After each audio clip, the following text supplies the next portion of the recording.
حضرت علی فرماتے یہ ہیں کہ میں نے سنا حضور نے ارشاد فرمایا ان قریب ایک بہت بڑا فتنہ رونما ہوگا، انہا ستکون فتنۃ۔ میں نے سوال کیا مل مخرج منہا یا رسول اللہ، اے اللہ کے رسول فرمائیے اس سے نکلنے کا راستہ کون سا ہوگا، مخرج کون سا ہوگا، ایگزٹ کون سا ہوگا؟ یا آپ کے ہالز میں جہاں ایگزٹ لکھا ہوا ہوتا ہے سرخ سی بتیوں کے ساتھ، عرب ممالک میں مخرج لکھتے ہیں اس کو، نکلنے کی جگہ، بھاگنے کی جگہ، اگر کہیں دھواں بھر جائے، کہیں آگ لگ جائے تو بھاگو ان روشنیوں کی طرف، ان دروازوں کی طرف، وہ کھل جائیں گے۔ تو جب حضور نے فرمایا کہ انہا ستکون فتنۃ، تو حضرت علی کہتے میں نے پوچھا بل مخرج منہا یا رسول اللہ، فرمایا کتاب اللہ، فتنوں سے بچانے والی اور فتنوں سے نکالنے والی شے صرف کتاب اللہ ہے۔ فیہ خبر ما قبلکم و نبأ ما بعدکم و حکم ما بینکم، اس میں تم سے پہلے جو اقوام تھی ان کی خبریں موجود ہیں، تمہارے بعد آنے والی جو چیزیں ہیں ان واقعات کا تذکرہ موجود ہے، اور تمہارے درمیان جو اختلافات بھی رونما ہو سکتے ہیں ان سب کا حل موجود ہے۔ وَهُوَ حَبْلُ اللَّهِ الْمَتِينُ وَهُوَ الصِّرَاطُ الْمُسْتَقِيمُ وَهُوَ ذِكْرُ اللَّهِ الْحَكِيمُ، اور یہی تو ہے اللہ کی مضبوط رسی، اور یہی تو ہے الذکر۔ تم نے الذکر نہ معلوم کیا بنا لیے ہیں، کس طرح کے اذکار، سب سے بڑا ذکر الذکر، یوں سمجھیے دی ریممبرنس از قرآن، اور یہی صراط المستقیم ہے جس کی تم ہر نماز کی رکعت میں استدعا کرتے ہو، اہدنا الصراط المستقیم، یہ صراط مستقیم ہے تو صحیح۔ تو حبل اللہ قرآن، ایک حدیث میں آتا ہے عبداللہ ابن مسعود سے رضی اللہ تعالی عنہ، القرآن حبل اللہ الممدود من السماء الى الارض، حضور نے فرمایا یہ القرآن جو ہے یہ اللہ کی رسی ہے جو تنی ہوئی ہے آسمان اور زمین کے درمیان۔ اللہ کا قرب چاہتے ہو تو اس رسی کو پکڑ کے چڑھو اوپر۔ تقرب اللہ کا سب سے بڑا ذریعہ قرآن۔ اس سے بھی زیادہ پیارے انداز میں ایک حدیث میں واقعہ بیان ہوا ہے، حضور صلی اللہ علیہ وسلم اپنے حجرے سے برآمد ہوئے اور آپ نے دیکھا ایک کونے میں کچھ لوگ قرآن مجید کا مذاکرہ کر رہے ہیں، سمجھ رہے ہیں، سمجھا رہے ہیں، درس کی شکل نہیں کہ جو مونولوگ ہوتا ہے ایک آدمی بولتا ہے باقی سنتے ہیں، نہیں، حضور کے چہرے پر بشاشت، خوشی کے، مسرت کے آثار ظاہر ہوئے۔ تشریف لائے، سوال کیا الستم تشہدون، کیا آپ لوگ شہادت نہیں دیتے اللہ الہ الا اللہ وانی رسول اللہ ہے وان ھذا القرآن جاء من عند اللہ، کہ اللہ کے سوا کوئی معبود نہیں اور میں اللہ کا رسول ہوں اور یہ قرآن اللہ کے پاس سے آیا؟ سب کا جواب کیا تھا؟ بھلا یا رسول اللہ، بھلا یا رسول اللہ، حضور ہم گواہ ہیں اس پر۔ پھر فرمایا آپ نے فاستبشروا، تو خوشیاں مناؤ، فإن هذا القرآن طرفه بأيديكم وطرفه بيد اللہ، یہ قرآن وہ شے ہے جس کا ایک سرا تمہارے ہاتھ میں ہے، ایک سرا اللہ کے ہاتھ میں۔ تعلق مع اللہ، تقرب الی اللہ کے لیے کوئی ذریعہ اگر ہے تو صرف قرآن۔ اب یہاں ایک بہت بڑے مسئلے کا حل ہو رہا ہے۔ اکثر جو بھی درد مند لوگ ہیں امت کے بارے میں سوچتے ہیں، غور و فکر کرتے ہیں، وہ اتحاد اتحاد اتحاد اتحاد کا واس کہتے ہیں، اور وہ اتحاد جو ہے اس کے لیے کوئی بنیاد ہے نہیں، فرقہ پرستی ہے، فرقہ بندی ہے، کہیں اور کہیں ذاتیں ہیں، کیا زمانے میں پنپنے کی یہی باتیں ہیں؟ اصل میں جمع ہونے کے لیے کوئی بنیاد چاہیے۔ قرآن جمع کرتا ہے کس اعتبار سے؟ دیکھیے جانوروں کا ایک گلہ ہے جا رہا ہے، بھیڑیں بکریوں کا، ایک آدھ کتا بھی ان کو کافی ہے جمع رکھنے کے لیے، ذرا بکری کو ادھر ہوئی وہ کتا آیا وہ پھر واپس اپنے گلے کے اندر مل گئی، ایک دو کتے بھی کافی ہیں، بڑے سے بڑے گلے کو سنبھال کر رکھنے کے لیے ایک دو کتے کافی ہیں۔ لیکن انسانوں کو اگر جمع کرنا ہے تو پہلے ان کے اندر فکری اور ذہنی ہم آہنگی پیدا کرنا ضروری ہے، ان کے خیالات ایک جیسے ہوں، ان کے نظریات ایک جیسے ہوں، ان کے مقاصد ایک جیسے ہوں، ان کی سوچ ایک جیسی ہو، ان کے طریقہ کار ایک جیسے ہوں. جب تک یہ چیزیں نہیں ہوں گی جمع کیسے ہو جائیں گے؟ اتحاد کا واس کہتے رہیے، کوئی نتیجہ نکلے گا ہی نہیں، اور نہیں نکل رہا. متحد کرنے والی شے صرف اللہ کی کتاب ہے. یہ آپ کے اندر فکری ہم آہنگی پیدا کرے گی، اور وہ بھی صرف قرآن کی تلاوت سے نہیں، قرآن کو سمجھنے سے، سمجھ کر پڑھنے سے، جس کے لیے میں بار بار عرض کر چکا ہوں کہ سمجھ کر پڑھنے سے مراد کیا ہے؟ اتنی عربی سیکھ کر پڑھنا کہ قرآن کا مفہوم براہ راست آپ کے ذہن اور قلب میں اترتا جائے. آپ کسی مترجم کے ترجمے کے ذریعے سے قرآن نہ پڑھیں، وہ سیکنڈ ہینڈ نالج ہو جائے گا. وہ تو آپ مترجم کی آنکھ سے قرآن پڑھ رہے ہیں، اپنی آنکھ سے نہیں پڑھ رہے. اگر اس طریقے سے قرآن کے ساتھ جڑ جایا جائے تو ذہنی ہم آہنگی ہوگی، فکری ہم آہنگی ہوگی، مقصد ایک ہو جائے گا، اعلاء کلمت اللہ. وہ جو کہا کسی نے کہ میری زندگی کا مقصد تیرے دی کی سرفرازی، میں اسی لیے مسلمان، میں اسی لیے نمازی. اگر مقصد ایک ہوگا تو ہم مقصد لوگوں کو کہتے ہیں امت. اما یا اموں کے معنی ارادہ کرنا. آمین البیت الحرام، وہ لوگ جو بیت الحرام کا قصد کر کے جا رہے ہیں، سفر کر رہے ہیں. تو امام جس کا کہ سب لوگ پیروی کر رہے ہیں، راستے کو امام کہتے ہیں اس لیے کہ آپ بھی راستے کے پیچھے پیچھے جا رہے ہیں، فالو کر رہے ہیں راستے کے ساتھ. راستہ مڑ گیا، آپ بھی مڑ گئے. تو امت وہ ہے ان لوگوں کا مجموعہ جن کا مقصد ایک ہے. آج ہم کہتے ہیں امت مسلمہ، امت مسلمہ. کہاں ہے امت مسلمہ؟ وحدت امت کا سب سے بڑا خودی خواہ ہندوستان میں علامہ اقبال. ایک ہو مسلم حرم کی پاسبانی کے لیے، نیل کے ساحل سے لے کر تا خاک کاشغر.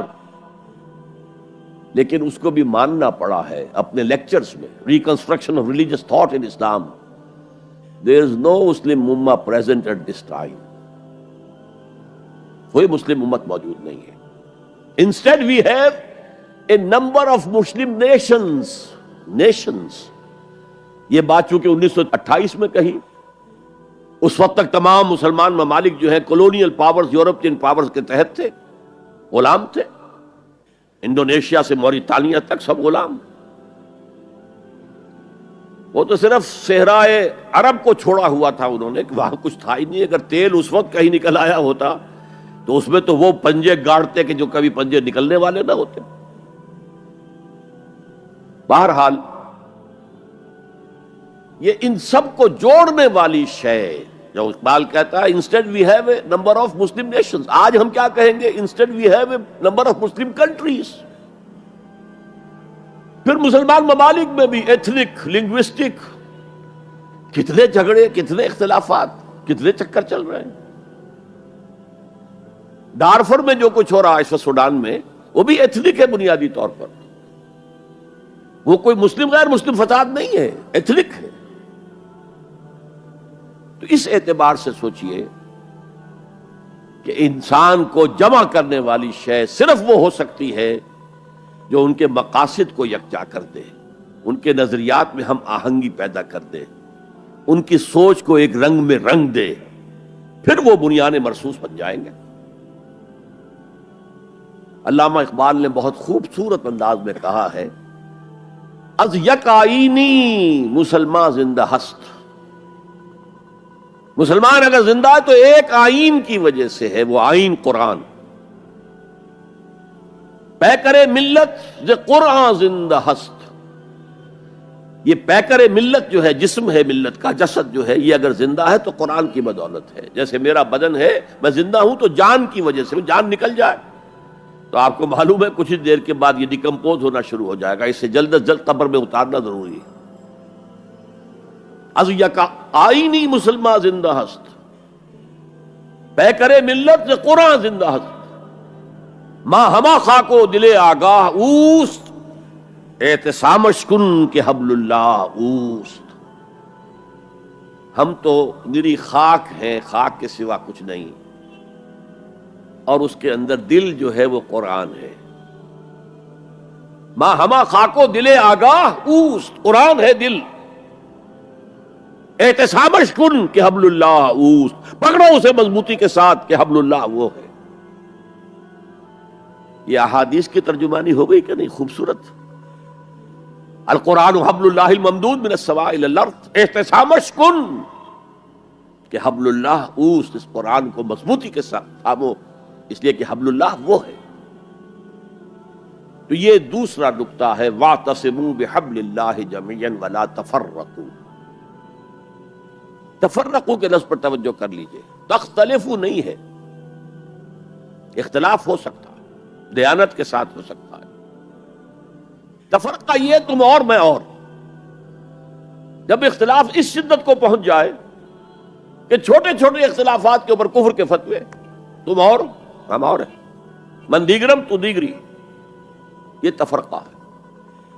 اختلاف ہو سکتا ہے، اختلاف امام ابو حنیفہ امام شافعی میں ہوا، ٹھیک ہے، اور امام ابو حنیفہ کے شاگردوں میں ہو رہا ہے، انہوں نے اپنے استاد سے بھی اختلاف کیا، آپس میں بھی اختلاف کیا، لیکن اس اختلاف کو اپنی جگہ پر رکھیے۔ اختلاف اور ہے اور افتراق اور ہے، افتراق فرق، تم اور ہو میں اور ہوں، یہ کام غلط ہے۔ ملت کی ایک وحدت اس کو برقرار رکھتے ہوئے اگر فقہی اختلافات ہیں، مختلف مسائل میں اختلاف ہے، کوئی حرج نہیں۔ میں کہہ نہیں سکتا کہ یہ عام طور پر ویسے حدیث کے طور پر ہی بیان ہوتی ہے، لیکن یہ کہ آیا اس کی سند صحیح ہے یا نہیں میں نہیں کہہ سکتا، کہ اختلاف امتی رحمت، میری امت کا اختلاف تو رحمت ہے۔ ایک وقت میں ایک قول کے اوپر ہم عمل کر رہے تھے، حالات بدلے، معلوم ہوا کہ نہیں، وہ دوسرے صاحب کا قول زیادہ صحیح معلوم ہوتا ہے، قاضی ابو یوسف کی بجائے امام محمد کا قول زیادہ صحیح لگتا ہے۔ آج کل کے حالات میں ہمیں اس پر اختیار کر لینا چاہیے، ہو سکتا ہے رحمت ہے، اختلاف امتی رحمت، لہذا اختلاف جو ہے لا یزالون مختلفین وَلِذَٰلِكَ خَلَقَهُمْ، یہ لوگ اختلاف تو کریں گے اور اسی لیے اللہ نے انہیں پیدا کیا ہے۔ دو بھائیوں کی شکلیں نہیں ملتی ہیں، اختلاف ہے، گونا گونی ہے، مونوٹنی نہیں ہے، مونوٹنی تو انسان کو بور کر دیتی ہے۔ تنوع، گل ہائے رنگا رنگ سے ہے رونق چمن، اے ذوق اس چمن کو ہے زیب اختلاف سے، گل ہائے رنگا رنگ۔ تو اختلاف اور شے ہے، لیکن جو اختلاف افتراق کا سبب بن جائے وہ ہے اصل میں کہ جو پھر امت کی جڑوں کو گویا کہ اس کے اوپر تیشہ بن کر گرنے والی شے۔ واعتصموا بحبل اللہ جميعا ولا تفرقوا، اب یہ خاص عرب کے ان حالات کے پس منظر میں فرمایا جا رہا ہے، اور سب سے زیادہ یہ کہ مدینہ منورہ کے جو حالات تھے تاریخی اعتبار سے۔ وَاذْكُرُوا نِعْمَةَ اللَّهِ عَلَيْكُمْ إِذْ كُنْتُمْ أَعْدَاءً فَأَلَّفَ بَيْنَ قُلُوبِكُمْ فَأَصْبَحْتُمْ بِنِعْمَتِهِ إِخْوَانًا، اور یاد کرو اللہ کے انعام کو جو تم پر ہوا ہے کہ تم تو دشمن تھے آپس میں، پورے عرب میں بھی قتل و غارت گری، جنگ و جدل تم کو پیشہ تھا، کہیں پانی پینے پلانے پہ جھگڑا، کہیں گھوڑا آگے بڑھانے پہ جھگڑا، جھگڑا ہی جھگڑا۔ ان کی تو طبیعت ثانیہ جو ہے وہ تھی جنگ و جدال، بس اس میں حرم محفوظ تھا، انا جعلنا حرما آمنا، یہ امن کی جگہ تھی۔ دور جاہلیت میں بھی حال یہ تھا، عربوں کے اندر اس قدر حرم کی جو حرمت ہے اور اس کے امن کی جو اہمیت تھی کہ اگر کسی شخص کے باپ کو کسی نے قتل کیا اور اب وہ اپنے اس باپ کے قاتل کو تلاش کر رہا ہے سال ہا سال سے، اسی میں لگا ہوا انتقام لینے کو، ان کے جذبات کے اندر انتقام تھا، اور اب اس نے حرم میں دیکھ لیا ہے اپنے باپ کے قاتل کو تو اسے کچھ نہیں کہے گا، یہ امن کی جگہ ہے۔ تو قریش کو امن حاصل تھا، لإلاف قریش إِلَافِهِمْ رِحْلَةَ الشِّتَاءِ وَالصَّيْفِ فَلْيَعْبُدُوا رَبَّ هَٰذَا الْبَيْتِ الَّذِي أَطْعَمَهُم مِّن جُوعٍ وَآمَنَهُم مِّن خَوْفٍ۔ باقی تو پورے عرب کے اندر، اور وہ بھی اشہر حرم جو ہیں ان کے اندر جنگ بند ہو جاتی تھی، ورنہ جنگ دن رات چلتی تھی، اور خاص مدینے میں آپ کو معلوم ہے جنگ بعاث جو اوس اور خزرج کے درمیان 100 سال تک چلتی رہی، نسلاً بعد نسل۔ ابھی انہوں نے اتنے لوگ ان کے قتل کر دیے، جواب انہوں نے ان کو اتنے لوگ قتل کر دیے، پھر جیسے کہ ہمارے دیہات میں ہوتا ہے قتل در قتل، قتل در قتل، وہاں قبیلوں کے مابین جنگ بعاث جو ہے 100 سال سے چل رہی تھی۔ تو وَاذْكُرُوا نِعْمَةَ اللَّهِ عَلَيْكُمْ إِذْ كُنْتُمْ أَعْدَاءً فَأَلَّفَ بَيْنَ قُلُوبِكُمْ فَأَصْبَحْتُمْ بِنِعْمَتِهِ إِخْوَانًا، تو تم ہو گئے ہو اللہ کی نعمت سے آپس میں بھائی بھائی۔ اور کیسے بھائی بھائی بنے ہیں پھر؟ جو اخوت اور بھائی چارے کی مثالیں قائم کی ہیں صحابہ کرام نے، پوری انسانی تاریخ میں آپ کو نہیں مل سکتی۔ وَكُنْتُمْ عَلَى شَفَا حُفْرَةٍ مِّنَ النَّارِ، اور تم تو ایک آگ کے گڑھے کے کنارے تک پہنچ چکے تھے، گرنا ہی چاہتے تھے، تباہ و بربادی کی انتہائی کو پہنچ رہے تھے۔ میں آپ کو بتا چکا ہوں ایک پس منظر کہ مدینے کے حالات میں ایک تاریخی اعتبار سے سازگاری کی ایک وجہ یہ بھی تھی کہ اب اوس اور خزرج تھک گئے تھے، لڑ لڑ کر ایک دوسرے کو مار کر تھک گئے تھے، اور وہ سوچ رہے تھے کوئی آربیٹریٹر ہونا چاہیے، ہمیں کوئی بادشاہ بنا لینا چاہیے جس کا حکم اوس بھی مانے خزرج بھی مانے۔ اور قرۂ فال بنامے من دیوانہ زدن، اس کے لیے قرۂ فال نکلا تھا عبداللہ ابن امی کا، اس کے لیے تاج تیار ہو گیا تھا سونے کا، ابھی تاج پوشی باقی تھی کہ حضور تشریف لے آئے بے تاج بادشاہ کی حیثیت سے، اس کے سارے خواب جو ہیں وہ بکھر گئے۔ تو انہیں ضرورت کا احساس تھا، لڑ لڑ کر تھک گئے، کب تک لڑیں گے، ہمارے قبیلے جو ہے ختم ہو جائیں گے لڑ لڑ کر۔ تو اسی کی طرف اشارہ ہو رہا ہے، کنتم علی شفا حفرۃ من النار، حفرہ گڑھا، شفا شفتین ہیں یہ دو ہونٹ جن کے درمیان یہ منہ کا گڑھا ہے، تم تو ایک ہونٹ پر، اس گڑھے کے ایک ہونٹ پر پہنچ چکے تھے، ایک کنارے تک پہنچ چکے تھے، فانقذکم منہا، اللہ نے وہاں سے تمہیں بچایا۔ یہی تمثیل اختیار کی ہے حضور نے صلی اللہ علیہ وسلم، اے لوگوں میری اور تمہاری مثال ایسی ہے کہ آگ کا ایک بڑا گڑھا ہے، تم اس میں گر پڑنا چاہتے، تمہیں نظر نہیں آ رہا، اور میں تمہارے کپڑے پکڑ پکڑ کر گھسیٹ رہا ہوں۔ کذالک یبین اللہ لکم آیاتہ لعلکم تہتدون، اسی طرح اللہ تعالیٰ واضح کرتا ہے تمہارے لیے اپنی آیات کو تاکہ تم ہدایت حاصل کر سکو، ہدایت پر آ جاؤ، ہدایت قبول کرو۔ تو یہ دوسرا نقطہ ہوا۔ پہلا نقطہ کیا تھا؟ انفرادی تقوی، انفرادی تدین، افراد کے اندر اخلاص، صرف اللہ کی رضا جوئی کے لیے کام کرنا، صرف اخروی فلاح کے لیے کام کرنا، یہ پہلی ہے۔ اینٹیں مضبوط ہو جائیں، خام ہے جب تک تو ہے مٹی کا ایک انبار تو، پختہ ہو جائے تو ہے شمشیر بے زنہار تو۔ اینٹیں پختہ ہو جائیں، اب انہیں جوڑنا ہے، سیمنٹ سبسٹنس چاہیے، وہ قرآن ہے، یہ جوڑے گا تم۔ چنانچہ یہی بات حضرت شیخ الہند مولانا محمود حسن دیوبندی اسیر مالٹا نے اپنی اسیری سے رہائی پانے کے بعد واپس جب آئے ہیں تو دیوبند میں علماء کے ایک بڑے اجتماع سے خطاب کر کے کہی۔ مولانا مفتی محمد شفیع رحمت اللہ علیہ وہ خود موجود تھے، اس میں بڑے بڑے علماء، مولانا حسین احمد مدنی رحمت اللہ علیہ، شبیر احمد عثمانی رحمت اللہ علیہ، مولانا اشرف علی تھانوی رحمت اللہ علیہ، مولانا انور شاہ کشمیری رحمت، بڑا مجمع، اور کہا حضرت شیخ الہند نے ہم نے تو اپنی اسیری کے 4 سالوں کے دوران جتنا غور کیا تو ہماری اس وقت کی امت کی زبوں حالی کے 2 سبب سامنے آئے۔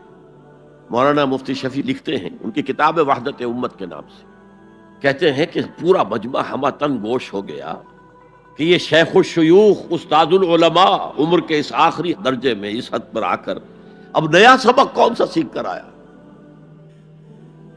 تاکہ ہمیں تو اس کے 2 سبب معلوم ہوئے، ایک ہمارا قرآن کو ترک کر دینا، لفظ نوٹ کیے، ترک کر دینا، اور دوسرا ہمارے آپس کے اختلافات۔ چنانچہ میں تو یہی فیصلہ کر کے آیا ہوں کہ اب زندگی جتنی باقی ہے 2 ہی کاموں میں لگاؤں گا، ایک تو یہ کہ ناظرہ قرآن پڑھنے کے مکتب گلی گلی کھل جائیں، اور عوامی درس قرآن کے ذریعے قرآن کے پیغام اور قرآن کے حکمت سے لوگوں کو روشناس کرایا جائے۔ عوامی درس قرآن کا لفظ استعمال کر رہا ہے شیخ الہند، جنہیں میں 14ویں صدی کا مجدد اعظم سمجھتا ہوں۔ اور نمبر 2 یہ کہ آپس کے اختلافات کو حوالہ دی جائے۔ یہ واقعہ کوٹ کر کے مفتی محمد شفیع صاحب لکھتے ہیں کہ حضرت شیخ نے جو دو باتیں کہیں اصل میں وہ ایک ہی ہے. ہمارے باہمی اختلافات بھی تو اسی وجہ سے ہیں کہ ہم نے قرآن کو ترک کر دیا. بتائیے شیخ الہند نے کیسے ترک کیا قرآن؟ مولانا مدنی نے کیسے ترک کر دیا قرآن؟ کیا مطلب اس ترک کرنے کا؟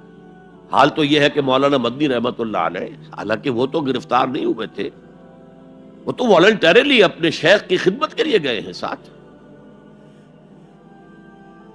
اور اس حد تک ان کی وفاداری اور ان کی خدمت گزاری کہ رمضان کا مہینہ آیا تو حضرت شیخ الہند نے حسرت کے ساتھ کہا زندگی میں یہ پہلا رمضان ہوگا کہ تراویح میں قرآن نہیں سن سکیں گے. اس لیے کہ نہ شیخ الہند حافظ تھے، نہ مولانا مدنی حافظ تھے، اور تیسرے ان کے ساتھ ایک اور تھے، ان کا میں نام بھول رہا ہوں، وہ سرحد کے پٹھانوں میں سے تھے، کوئی حافظ نہیں تھا. اب آپ غور کیجئے، استاد اور اپنے شیخ کی اس حسرت کو دور کرنے کے لیے مولانا مدنی روزانہ ایک پارہ حفظ کرتے تھے اور رات کو تراویح میں سناتے تھے، روزانہ ایک پارہ. اور یہ انہونی بات نہیں ہے، جب ساری زندگی قرآن ہی سے شغف رہا ہے تو وہ ہے تو صحیح ذہن میں، اب صرف ان کے لنکس ملانے ہیں آپس میں، اور کیا ہے. اصل میں قرآن کو ترک کرنے کا مطلب کیا ہے؟ وہ اصل میں ایک اور بہت بڑے عالم دین کی بات سنیے آپ، مولانا سید انور شاہ کاشمیری رحمت اللہ علیہ، جو دیوبند سے آ کر آپ کے قریب میں ڈابھیل میں انہوں نے مدرسہ قائم کیا تھا. وہ ایک مرتبہ قادیان میں ایک جلسہ علماء کیا کرتے تھے ہر سال رد قادیانیت کے لیے. تو ایک سال اسی طرح وہاں علماء جمع تھے. اب جس نے یہ واقعہ بیان کیا ہے اس کا نام میرے ذہن میں اس وقت نہیں ہے، کہ میں صبح مولانا انور شاہ کاشمیری رحمت اللہ علیہ کی خدمت میں حاضر ہوا تو دیکھا کہ غم کی تصویر بنے بیٹھے، بہت اداس، غمگین. میں نے پوچھا حضرت کیا معاملہ ہے، کوئی خاص سبب ہے؟ فرمایا بھائی کیا سبب ہے، یہ سوچ رہا ہوں کہ اپنی زندگی عمر ضائع کر دی. میں نے کہا حضرت آپ نے زندگی ضائع کر دی، عمر ضائع کر دی؟ آپ نے علم، بیہقی وقت کہلاتے ہیں انور شاہ کاشمیری، جیسے امام بیہقی تھے، محدث اور فقیہ دونوں اعتبارات سے بنے. تو آپ نے پڑھنے پڑھانے میں، سیکھنے سکھانے میں ساری عمر گزار دی، تو آپ کی زندگی ضائع کیسے؟ کہنے لگے ہم نے سارا زور اسی پر رکھا کہ ثابت کر دیں کہ شافعی کی رائے صحیح نہیں ہے، ہماری رائے صحیح ہے. اسی کے لیے دلائل، اسی کے لیے بحثیں، اسی کے لیے لمبی چوڑی جو ہے ہمارے ہاں نشستیں منعقد ہوئیں مدارس کے اندر. حالانکہ اللہ کے ہاں یہ ہم سے سوال نہیں ہوگا. گمراہیاں طرح طرح کی پھیل رہی ہیں اور ہم ان بحثوں میں لگے ہوئے. حالانکہ زیادہ سے زیادہ یہ کہا جا سکتا ہے کہ قول اصحابنا ثواب محتمل الخطا، اور جو قول دوسروں کا ہے وہ خطا ہے محتمل الثواب. زیادہ سے زیادہ یہ کہہ سکتے ہیں ہم کہ ہمارے جو اسلاف ہیں، ہمارے جو اساتذہ ہیں، ان کا قول صحیح ہے، اگرچہ اس کے خطا ہونے کا بھی امکان ہے. ہم یہ نہیں کہہ سکتے کہ اس کے غلط ہونے کا کوئی امکان ہی نہیں، معصوم تو وہ نہیں تھے. اور قولہم، ان کا جو ہمارے سامنے ہے مد مقابل ہے، اور وہ شافعی ہیں. اصل تو جو ٹکراؤ تھا وہ فقہ حنفی اور فقہ شافعی کے مابین تھا. ہم صرف یہ کہہ سکتے ہیں کہ ان کا یہ قول خطا ہے، غلطی ہے، اگرچہ احتمال موجود ہے کہ وہی صحیح ہو، اس کے سوا تو ہم کچھ نہیں کہہ سکتے. اور ہم نے اپنی ساری زندگی اس کام میں لگا دی. لیکن میں کہہ نہیں سکتا اس پر کتنے رنج اور صدمے کا اظہار کروں کہ مجدد وقت شیخ الہند رحمت اللہ علیہ اور بیہقی وقت مولانا انور شاہ کاشمیری رحمت اللہ علیہ، ان کی ان باتوں کا کوئی اثر ان کے شاگردوں نے قبول نہیں کیا. وہی روش ہے، وہی فقہی بحثیں ہیں. جب میں نے پاکستان میں تحریک خلافت کا آغاز کیا، کچھ احادیث بیان کی، اچھے علماء نے کہا کہ ڈاکٹر صاحب ہم نے تو یہ حدیثیں پہلی مرتبہ آپ سے سنی.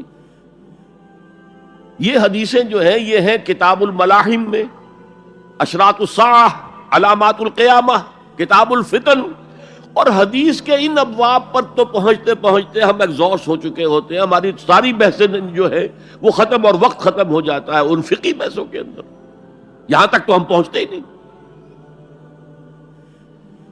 بہرحال دوسرا نقطہ جیسا کہ میں نے عرض کیا، پہلا اینٹیں پکاؤ، مضبوط کرو، یا ایھا الذین آمنوا اتقوا اللہ حق تقاتہ ولا تموتن الا وانتم مسلمون، اور دوسرا ان کو جوڑنے کے لیے قرآن کو ایز اے سیمنٹ سبسٹنس استعمال کرو، واعتصموا بحبل اللہ جميعا ولا تفرقوا واذکروا نعمت اللہ علیکم اذ کنتم اعداء فالف بین قلوبکم فاصبحتم بنعمتہ اخوانا وکنتم علی شفا حفرۃ من النار، تم تو تباہی آگ کے گڑھے کے کنارے تک پہنچ گئے تھے، گرا چاہتے تھے، فانقذکم منہا، تو اللہ نے اس سے تمہیں نکالا ہے۔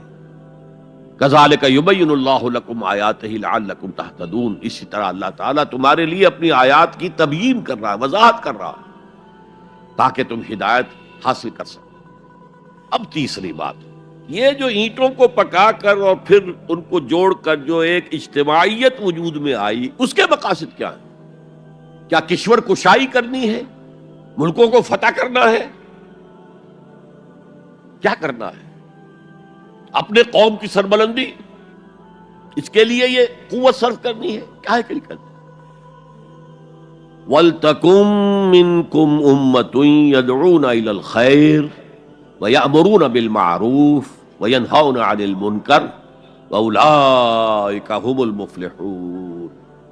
اب یہاں پر من جو ہے، منکم، اس کے معنی میں اختلاف ہے۔ مولانا ابوالکلام آزاد نے، چونکہ اس موضوع پر ان کے پورا ایک مقالہ، پوری تقریر ہے کتابی شکل میں، امر بالمعروف نہی عن المنکر، اس آیت کے حوالے سے کہا ہے یہاں من جو ہے تبعیضیہ نہیں ہے، بیانیہ ہے۔ ثقیل اصطلاحات ہے، مطلب کیا ہے؟ تم میں سے کچھ، یعنی سب نہیں، کچھ تو ہوں، جیسے ابھی آپ نے ترجمہ سنا، تم میں سے کچھ لوگ تو ایسے ہونے ہی چاہیے جو یہ کام کریں،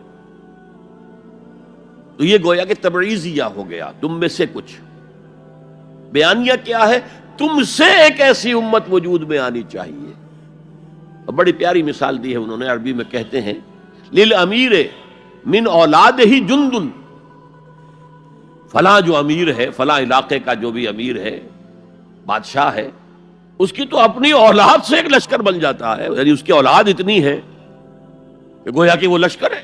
للامیر من اولادہ جند، یہ یہاں من تبعیضیہ نہیں ہے، من بیانیہ ہے کہ اولاد ہی ایک لشکر کی شکل میں ہے۔ لیکن اکثر علماء نے یہاں پر من کو تبعیضیہ قرار دیا ہے، جیسے کہ ابھی ترجمہ آپ نے سنا تو اس میں بھی تھا، میرا بھی اتفاق اسی سے ہے، اس لیے کہ چند آیتوں کے بعد وہ آیت بھی آ رہی ہے، آیت نمبر 110، جس میں پوری امت کے لیے یہی کام قرار دیا گیا۔ کنتم، یہاں ہے ولتکن، تم میں سے یا تمہارے ذریعے سے وجود میں آئے ایک امت، وہاں کنتم خیر امت اخرجت للناس تأمرون بالمعروف وتنہون عن المنکر وتؤمنون باللہ، تم وہ بہترین امت بن گئے ہو، بن چکے ہو، جو دنیا والوں کے لیے نکالی گئی ہے۔ یہ پہلے بھی میں عرض کر چکا ہوں کہ باقی ہر قوم دنیا کی اپنی بھلائی کے لیے، اپنی فلاح کے لیے، اپنے مفادات کے لیے، اپنی مصلحتوں کے لیے کوشاں ہوتی ہے، نہیں، تمہارا معاملہ یہ نہیں ہے، تمہیں دنیا والوں کی ہدایت کے لیے نکالا گیا ہے۔ وہ جو اقبال نے کہا ہے، ہم تو جیتے ہیں کہ دنیا میں تیرا نام رہے، کہیں ممکن ہے کہ ساقی نہ رہے جام رہے۔ مسلمانوں کی تو زندگی اس لیے ہے کہ دنیا میں یہ جام توحید، جام ہدایت گردش میں لائیں، ہماری حیثیت ساقی کی ہے۔ ہم تو جیتے ہیں کہ دنیا میں تیرا نام رہے، کہیں ممکن ہے کہ ساقی نہ رہے جام رہے۔ جام کیسے حرکت میں آئے گا اگر ساقی نہیں ہے؟ تو ہم تو پوری دنیا کو سیراب کرنا چاہتے ہیں اس شراب حقیقت سے۔ تو ایک ہے پوری امت کا فرض منصبی، اور وہ اس آیت میں آیا ہے، آیت نمبر 10 میں۔ یہ آیت جو ہے آیت 110، یہ ہم وزن ہے سورہ بقرہ کی اس آیت کے، وَكَذَلِكَ جَعَلْنَاكُمْ أُمَّةً وَسَطًا لِتَكُونُوا شُهَدَاءَ عَلَى النَّاسِ وَيَكُونَ الرَّسُولُ عَلَيْكُمْ شَهِيدًا۔ اسی طرح ہم نے تمہیں ایک امت وسط بنایا، درمیانی امت بنایا، بہترین امت بنایا، تاکہ تم گواہی دو اور گواہ بنو قیامت کے دن تمام نوع انسانی کے خلاف، اور رسول ہمارے صلی اللہ علیہ وسلم تم پر گواہی دیں اور قیامت میں گواہی دیں کہ اے اللہ میں نے تیرا دین ان تک پہنچا دیا تھا. Now they are accountable, they are responsible. They can't plead ignorance. یہ نہیں کہہ سکتے کہ بات پہنچائی نہیں گئی، میں نے پہنچا دی تھی. تو امت کا مقصد کیا ہے؟ شہادت علی الناس، اتمام حجت. لئلا یکون للناس علی اللہ حجت بعد الرسل وکان اللہ عزیزا حکیما. ہم نے اپنے رسولوں کو بشیر و نذیر بنا کر بھیجا اس لیے کہ لوگوں کے پاس کوئی حجت باقی نہ رہ جائے. اللہ ہمیں تو پیغام پہنچا ہی نہیں، تو محاسبہ کس بات کا؟ لئلا یکون للناس علی اللہ حجت بعد الرسل. رسولوں کی آمد کے بعد اب یہ نہیں کہہ سکتے کہ ہم تک پیغام نہیں پہنچا. سب سے سخت محاسبہ انہی کا ہوگا جن کو براہ راست رسولوں نے تبلیغ کی ہے. اور یہی وجہ ہے کہ جن کو براہ راست رسولوں نے تبلیغ کی اور انہوں نے بحیثیت مجموعی رد کر دیا ان کی دعوت کو، ان کو ہلاک کر دیا، نسیم منسیہ کر دیا. اسے کہتے ہیں عذاب استیصال، جڑ سے اکھیڑ کر پھینک دینا. اصل کہتے ہیں جڑ کو، استیصال جڑ سے اکھیڑ دینا. اگر جڑ نہیں نکلے گی تو پودا دوبارہ پھوٹ آئے گا. جس کو کہا ہے کالم یغنو فیہا، ایسے ہو گئے قوم نوح، قوم ہود، قوم صالح، قوم شعیب، آل فرعون، کالم یغنو فیہا، جیسے کبھی یہاں تھے ہی نہیں.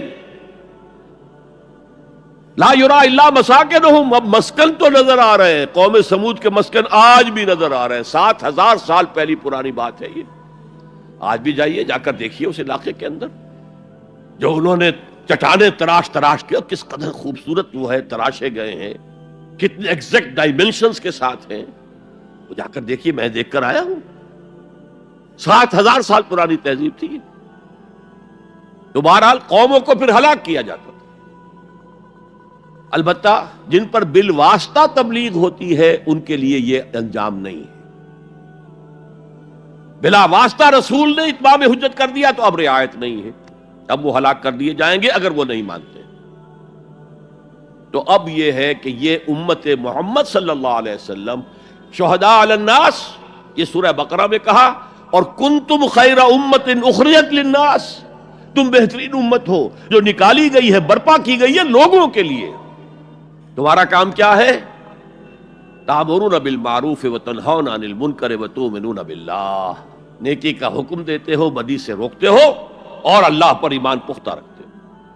لیکن یہ تو صورت ہو گئی تھی حضور کے زمانے میں امت مسلمہ کی، لیکن یہ صورت دائم تو نہیں تھی، ہمیشہ رہنے والی تو نہیں تھی.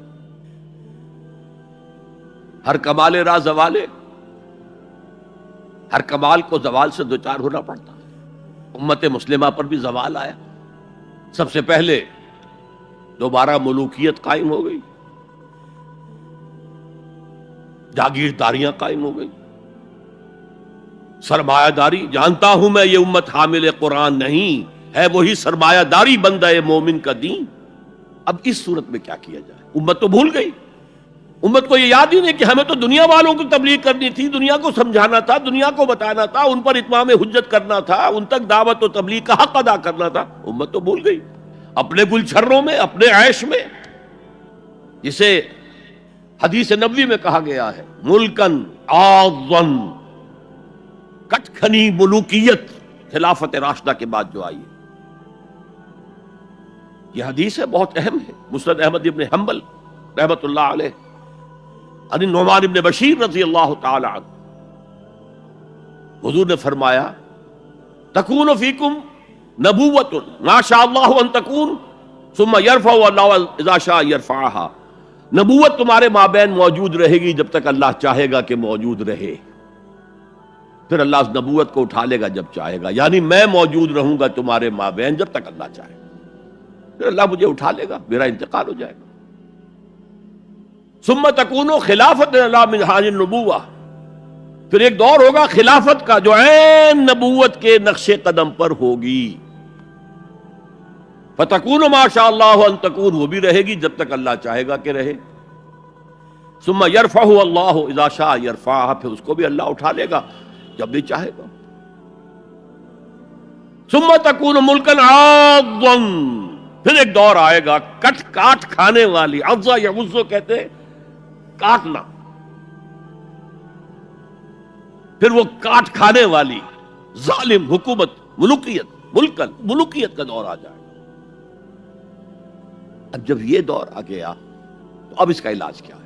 اور وہ دور گھٹتے گھٹتے گھٹتے گھٹتے جہاں تک بات پہنچ گئی ہے، یقیناً ہم سے تو بہت بہتر معاشرہ تھا بنو امیہ کے دور کا، لیکن یہ کہ اب ہم کہاں پہنچ گئے سرے سے یاد ہی نہیں کہ ہمارا یہ کوئی فرض منصبی ہے، شہادت علی الناس کوئی ہماری ذمہ داری ہے، ہم مسئول ہوں گے اللہ کے ہاں.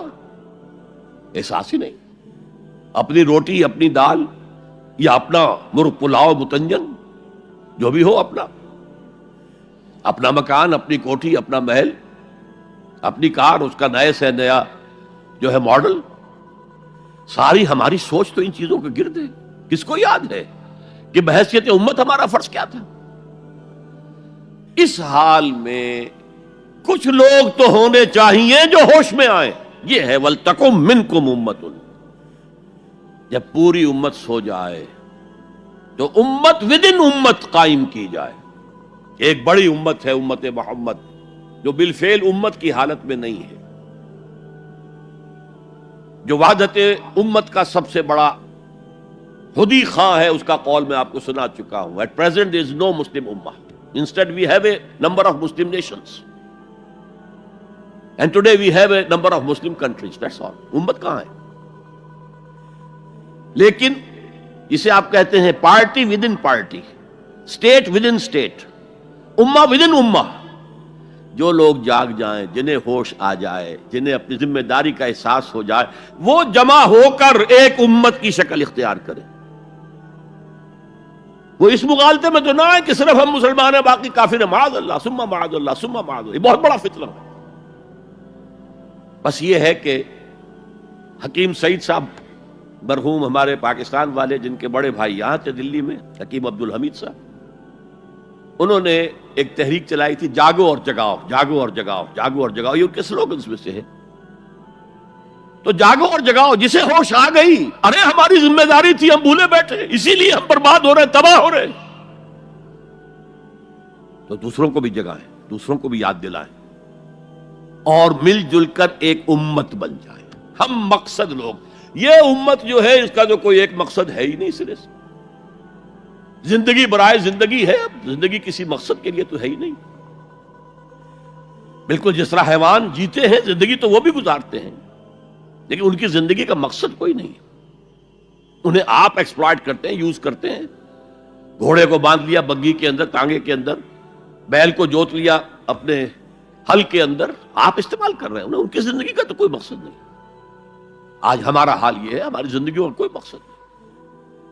لیکن جو جاگ جائیں، جنہیں احساس ہو جائے، جو محسوس کر لیں کہ یہ ہماری اجتماعی ذمہ داری ہے، اور اسی کو پورا کرنے نہ کرنے کے باعث ضربت علیہم الذلۃ والمسکنۃ وباؤوا بغضب من اللہ کی صورت جو کبھی یہود کی تھی، وہ آج ہماری ہو چکی ہے. جو جاگیں وہ دوسروں کو جگائیں، مل کر ایک امت بنائیں. اور اس امت کا کام کیا ہوگا؟ پہلا کام یہاں پہ 3 دیکھیے، یہاں پہ 3 کا پہاڑا آج ہوگا. 3 آیتیں، 3 نکات. پہلا، اشخاص کی اینٹوں کو پختہ کرو، تقوی، تدین. دوسرا، انہیں جوڑو، سیمنٹ سبسٹنس آف قرآن کے ذریعے سے جوڑو. تیسرے، اب یہ جو امت وجود میں آئے اس کے 3 کام کرنے کے ہیں. وَلْتَكُن مِّنكُمْ أُمَّةٌ يَدْعُونَ إِلَى الْخَيْرِ وَيَأْمُرُونَ بِالْمَعْرُوفِ وَيَنْهَوْنَ عَنِ الْمُنكَرِ. پہلا کام وہ دعوت الی الخیر. اور خیر کیا ہے؟ جبکہ یامرون بالمعروف آگے آ رہا ہے تو تکرار محض تو قرآن مجید کی شان نہیں ہو سکتی. کوئی نہ کوئی مفہوم اور مدلول کے اندر فرق ہے. دعوت الی الخیر، دعوت الی القرآن. خیر مطلق صرف قرآن. میں نے آپ کے سامنے سورہ یونس کی 2 آیتیں پڑھی تھی، یاد ہوں گی. یا ایھا الناس قد جاءتکم موعظۃ من ربکم وشفاء لما فی الصدور وہدی ورحمۃ للمؤمنین قل بفضل اللہ وبرحمتہ فبذلک فلیفرحوا ھو خیر مما یجمعون. یہ خیر ہے، دنیا کی تمام نعمتوں سے بڑھ کر قیمتی خیر. تو قرآن کی طرف بلاؤ۔ دیکھیے ایک بات، ایک نقطہ سمجھ لیجئے، جسے ہم نعمتیں سمجھتے ہیں ان میں سے کوئی شے نعمت نہیں ہے جب تک کہ نعمت ہدایت ساتھ نہ ہو۔ آپ کو اللہ نے دولت دی ہے، نعمت نہیں ہے۔ اگر ہدایت نہیں ہے آپ کو عیاشی میں اور طرح طرح کی غلط حرکتوں کے اندر مبتلا کرے گی، اسراف اور تبذیر کے راستے دکھائے گی۔ تو یہ دولت نعمت تو نہ ہوئی، زحمت ہوئی، رحمت تو نہ ہوئی۔ اگر اللہ نے آپ کو صحت دی ہے اور ہدایت نہیں دی ہے، آپ غلط کاموں میں اپنی اس جسمانی قوت اور صلاحیت کو صرف کریں گے۔ صحت نعمت نہیں ہے اگر ہدایت نہ ہو، دولت نعمت نہیں ہے اگر ہدایت نہ ہو، اولاد نعمت نہیں ہے اگر ہدایت نہ ہو۔ اس کے لیے تو مسئول ہو جائیں گے آپ اللہ کے ہاں۔ آپ نے اپنی اولاد کو کیا تربیت دی تھی؟ نعمت ہدایت، ہدایت ہے وہ شے، اس کے ساتھ جڑ کر جو چیز آئے وہ نعمت ہے، اس کے بغیر کوئی نعمت نعمت نہیں۔ اور الہدا قرآن حکیم ہے، تو عظیم ترین نعمت قرآن ہے، خیر اعظم قرآن ہے۔ میں ابھی آپ کو وہ حدیث سنا چکا ہوں، هو حبل اللہ المتین وهو الذکر الحکیم وهو الصراط المستقیم، جس کے آخری الفاظ جو ہیں وہ بہت ہی فصاحت اور بلاغت اور اس میں جو جوش اور جذبہ ہے۔ واقعتاً یہ حدیث جو ہے یہ اپنی فصاحت اور بلاغت کے اعتبار سے قرآن مجید کے بہت قریب پہنچ جاتی ہے۔ من قال بہ صدقہ، من عمل بہ اجرا، ومن حکم بہ عدلا، ومن دعا الیہ ہدی الی صراط مستقیم۔ جو اس قرآن کی بنیاد پر کوئی بات کہے اس نے سچ کہا، جو اس قرآن کے پر عمل کرے اس کا اجر محفوظ ہے، جو اس قرآن کی روح سے کوئی فیصلہ کرے اس نے عدل کیا، اور جو اس قرآن کی طرف بلائے کسی اور کو ہدایت ہو نہ ہو اس کی ہدایت تو ہو گئی، انشورڈ۔ ومن دعا الیہ ہدی الی صراط مستقیم۔ اور اس میں جو پہلے آیت تھی نا اس میں بھی یہی ہے، ومن یعتصم باللہ فقد ہدی الی صراط مستقیم۔ آیت نمبر 101 جو ہے ہماری آج کی گفتگو 102، 103، 104 پر ہے، اس سے پہلی جو آیت ہے وَمَن يَعْتَصِم بِاللَّهِ فَقَدْ هُدِيَ إِلَىٰ صِرَاطٍ مُسْتَقِيمٍ۔ اور اللہ کے ساتھ جڑ جانے کا ذریعہ قرآن کے ساتھ جڑ جانا۔ پہلا کام ہو گیا دعوت الی القرآن، دوسرا کام امر بالمعروف نہی عن المنکر۔ یہ ہم کافی مرتبہ دیکھ چکے ہیں حضرت لقمان کی نصیحتوں میں بھی، یا بنی اقم الصلاۃ وامر بالمعروف وانہی عن المنکر واصبر علی ما اصابک ان ذلک من عزم الامور۔ اب یہاں پر بھی وہی آیا، نیکی کا حکم دیں، بدی سے روکیں۔ امر کا لفظ عربی زبان میں صرف حکم کے لیے نہیں آتا، مشورے کے لیے بھی آتا ہے۔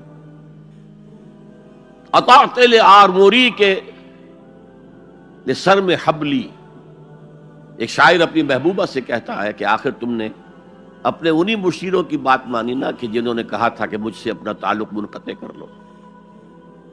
تو آموری کے تجھے وہ مشورے دینے والے کہ جنہوں نے سر میں حبلی، میرے ساتھ رشتے کو منقطع کرنے کا مشورہ دیا تھا، تم نے ان کی بات مان لی۔ تو نیکی کا مشورہ یہ بھی امر بالمعروف ہے، نیکی کا حکم جہاں اتھارٹی ہے وہاں تو آپ پابند ہیں۔ اسی لیے وہ آیات سورہ حج کی جو نازل ہوئی ہیں اثناء سفر ہجرت میں، دیکھیے سورہ حج کے بارے میں آپ نے دیکھا ہوگا اختلاف ہے کہ آیا یہ مکی ہے یا مدنی ہے، اس لیے کہ بعض آیات اس میں ایسی ہیں جن میں قتال کا ذکر ہے۔ اذن للذین یقاتلون بانہم ظلموا وان اللہ علی نصرہم لقدیر۔ مکی دور میں تو ابھی قتال تھا ہی نہیں، قتال کی اجازت نہیں تھی۔ اسی طریقے سے اور بعض آیات، تو میرے نزدیک سورت بحیثیت مجموعی مکی ہے، اس کا پورا مزاج مکی صورتوں والا ہے، اس میں کوئی شک نہیں۔ البتہ کچھ آیات اس میں مدنی نہیں بلکہ اس اعتبار سے برزخی ہیں کہ حضور جب مکے سے تشریف لے جا رہے تھے مدینے کی طرف، اس اثناء میں نازل ہوئی۔ انہی میں وہ آیت ہے الذین ان مکناہم فی الارض اقاموا الصلاۃ وآتوا الزکاۃ وامروا بالمعروف ونہوا عن المنکر، وہ لوگ کہ جنہیں اگر ہم زمین میں غلبہ عطا کر دیں، تمکن عطا کر دیں، طاقت دے دیں، تو وہ نماز قائم کریں گے، زکوٰۃ کا نظام قائم کریں گے، نیکیوں کا حکم دیں گے، بدیوں سے روکیں گے، اس لیے کہ تمکن فی الارض حاصل ہو چکا ہے، اب بدیوں سے جب بالجبر بھی روکا جا سکتا ہے، نیکی کا حکم دیا جا سکتا ہے، زکوٰۃ زبردستی لی جائے گی، دینا چاہو یا نہ دینا چاہو، انکار کرو گے تو تمہارے ساتھ قتال ہوگا، اس لیے کہ اب معاملہ جو ہے صرف واعظ و نصیحت کا نہیں ہے، اب تمکن ہے، غلبہ ہے، طاقت ہے، قوت ہے۔ تو جہاں جہاں جس جس درجے میں کسی کو بھی کوئی اختیار اور اقتدار ہو، اس پر واجب ہے امر بالمعروف اور نہی عن المنکر۔ ہیڈ آف دی فیملی پر واجب ہے کہ اپنی فیملی کے اندر وہ یہ فریضہ سر انجام دے، نیکی کا حکم دے، بدی سے روکے۔ بدقسمتی سے ہمارے ہاں آج کل کچھ لوگوں نے ان دونوں کو علیحدہ علیحدہ کر دیا، نہیں عن المنکر کرو گے، لوگوں کو روکو گے، ٹوکو گے، سودی کاروبار کرنے کے اوپر جو بھی وعیدیں آئی ہیں وہ اگر سناؤ گے لوگوں کو، وہ بھیڑ چھٹ جائے گی، لوگ سنیں گے نہیں، چلے جائیں گے۔ میرے ساتھ یہ واقعہ ہوا ہے پاکستان میں، میری انجمن کے مؤسسین میں سے ایک صاحب تھے، ہیں اب بھی زندہ ہیں، انہوں نے مجھ سے آ کر ایک دفعہ کہا کہ ڈاکٹر صاحب ہمارے لیے تو سود کو چھوڑنا ممکن نہیں ہے، ہمارا کاروبار ایسا ہے کہ بینک سے معاملہ کیے بغیر ہم نہیں چل سکتے، اور آپ ہمیں دوسرے تیسرے جمعے میں وہ حدیثیں سنا دیتے ہیں کہ الربا 70 حوبا ایسا کہ ہر رجل امہ، سود کے جرم کے گناہ کے 70 حصے ہیں، کچھ بڑے ہیں کچھ چھوٹے ہیں، سب سے چھوٹا اس کے مساوی ہے کہ تم کوئی شخص اپنی ماں کے ساتھ زنا کرے۔ یہ حدیث تو ہم سے نہیں سنی جاتی، ہم سود تو نہیں چھوڑ سکتے، آپ کا جمعہ تو چھوڑ سکتے ہیں نا، وہ میرے ہاں جمعہ پڑھنا چھوڑ دیں۔ اب یہ صورتحال ہے کہ کچھ لوگ اسی خوف سے کہ لوگ بھاگ جائیں گے، دیکھنا ان بستیوں کو تم کے ویراں ہو گئی، یہ جو بھیڑ جمع ہے یہ تو پھر ادھر ادھر منتشر ہو جائیں گے، لہٰذا یہ باتیں نہ کرو، بس بھلی باتیں، بھلائی، اچھا، جب نیکی بڑھے گی بدی خود بخود ختم ہو جائے گی۔ اگر ایسا تھا تو قرآن مجید کو یہ دونوں اصطلاحات لانے کی کیا ضرورت تھی؟ قرآن مجید میں 9 مقامات پر یہ دونوں اس طرح ساتھ ساتھ آئے ہیں جیسے ایک گاڑی کے 2 پہیے ہوتے ہیں، امر بالمعروف نہی عن المنکر، امر بالمعروف نہی عن المنکر۔ خود حضور کے لیے سورہ اعراف میں آیا یامرہم بالمعروف وینہاہم عن المنکر، وہ تو ہم پڑھ ہی چکے ہیں سورہ لقمان کا دوسرا رکوع، یا بنی اقم الصلاۃ وامر بالمعروف ونہی عن المنکر۔ اچھا، نیکی کی اگر آپ مشورہ کریں، واز کہیں تو کوئی آپ کو کچھ نہیں کہے گا، بلکہ آپ کے گلے میں ہار ڈالیں گے، کچھ نذرانہ پیش کریں گے، زیادہ سے زیادہ آپ نے کچھ کہہ دیا تو گردن جھکا لیں گے، اور آپ نے اگر کہیں نہیں یعنی منکر کا کام کیا تو اب ماتھے پر بل پڑیں گے، شکن پڑیں گے، پھر آپ کو دوبارہ وہاں دعوت نہیں دی جائے گی، اور وائس کم ہے، میٹھی میٹھی باتیں کرتے ہیں، چھوٹے چھوٹے کاموں کے اوپر اتنے اجر و ثواب کا وعدہ کرتے ہیں کہ پھر کوئی بڑا کام کرنے کی ضرورت ہی نہیں۔ تو وَلْتَكُن مِّنكُمْ أُمَّةٌ يَدْعُونَ إِلَى الْخَيْرِ وَيَأْمُرُونَ بِالْمَعْرُوفِ وَيَنْهَوْنَ عَنِ الْمُنكَرِ۔ اب ایک بات نوٹ کیجئے، قرآن مجید میں 9 مقامات تو وہ ہیں کہ جہاں امر بالمعروف نہی عن المنکر جڑ کر آئے ہیں، گاڑی کے 2 پہیوں۔ اس کے علاوہ متعدد مقامات ہیں جس میں اصل زور نہی عن المنکر پر ہے۔ اہل کتاب کے علماء اور ان کے جو صوفی لوگ ہوتے تھے درویش، ان پر تنقید آئی ہے، لولا ينهاهم الربانیون والاحبار عن اکلهم السحت وقولهم الاسم، کیوں نہیں منع کیا ان کے علماء نے، ان کے احبار نے، ان کے صوفیاء نے انہیں حرام خوری سے اور جھوٹ بولنے سے روکا کیوں نہیں، منع کیوں نہیں کیا؟ حدیث میں آتا ہے لَتَأْمُرُنَّ بِالْمَعْرُوفِ وَلَتَنْهَوْنَ عَنِ الْمُنكَرِ أَوْ لَيَخْتِمَنَّ اللَّهُ عَلَىٰ قُلُوبِكُمْ۔ تمہیں لازماً نیکی کا حکم دینا ہے، بدی سے روکنا ہے، ورنہ اللہ لازماً تمہارے دلوں پر مہر کر دے گا۔ اب سنیے، اس نہیں انل منکر کے بھی 3 مرتبے ہیں. میں نے کہا تھا نا 3 کا پہاڑا. سہ نکاتی پروگرام. پہلے افراد تیار ہوں، تقوی، تدین، اللہ کی فرما برداری، انہیں جوڑا جائے، اور سیمنٹ سبسٹنس قرآن. اس سے جو جمعیت وجود میں آئے اس کے 3 کام. اس میں جو آخری ہے نہیں انل منکر، اس کے 3 درجے. 2 حدیثیں میں آپ کو سنانا چاہتا ہوں، دونوں مسلم شریف کی ہیں. ایک کے راوی ابو سعید الخدری رضی اللہ تعالی عنہ، سمعت رسول اللہ صلی اللہ علیہ وسلم یقول، وہ فرماتے ہیں میں نے اللہ کے رسول کو یہ فرماتے ہوئے سنا، من رأى منکم منکرا فلیغیرہ بیدہ فإن لم يستطع فبلسانہ فإن لم يستطع فبقلبہ وذلک اضعف الایمان. تم میں سے جو شخص بھی کسی بدی کو دیکھے اس کا فرض ہے کہ طاقت سے، ہاتھ سے اس کو روکے، بدلے. اگر اس کی استطاعت نہ رکھتا ہو تو زبان تو استعمال کرے، گونگا شیطان تو نہ بن جائے. کہے تو صحیح، اللہ کے بندے باز آ جاؤ، اے اللہ کے بندو اللہ کے غضب کو دعوت مت دو، کہو تو صحیح. اور اگر زبانوں پہ بھی تالے پڑ گئے ہوں